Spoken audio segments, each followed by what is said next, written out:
Anne Le Gall.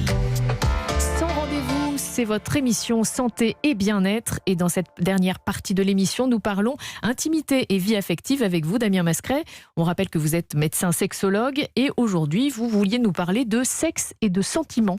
Bah oui, parce que sur ce plan-là, il y a un petit peu un double standard. Vous avez d'un côté... Un double standard. Eh oui, il y a un double standard, un pour les hommes, un pour les femmes.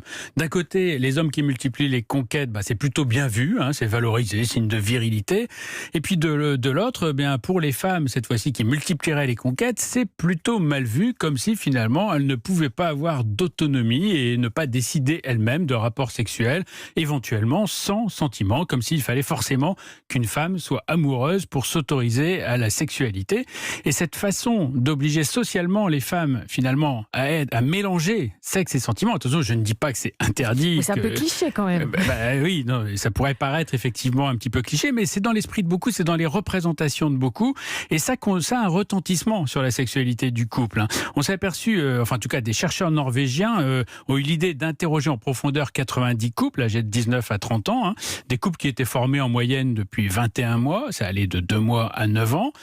Et alors qu'habituellement, après quelques années, on sait très bien que les hommes sont plus souvent initiateurs d'un rapport sexuel que les femmes, on considère qu'ils sont 3 fois plus demandeurs que les femmes, et bien là, dans ces 90 couples, ils ont vu qu'il y avait des couples où c'était la femme qui était d'une certaine façon plus gourmande que son partenaire, et le plus troublant, c'est que c'était souvent les femmes qui considéraient qu'il était tout à fait possible de séparer sexe et sentiment. Alors attention, ça ne veut pas dire qu'elles n'aimaient pas leur partenaire ou qu'elles étaient infidèles. Simplement, elles distinguaient bien le sexe et les sentiments.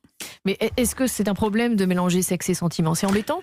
Alors, en tout cas, pour les chercheurs norvégiens, si on arrive à distinguer sexe et sentiment, ça veut dire que dans sa relation, on arrive à séparer les aspects sexuels des aspects émotionnels d'une relation.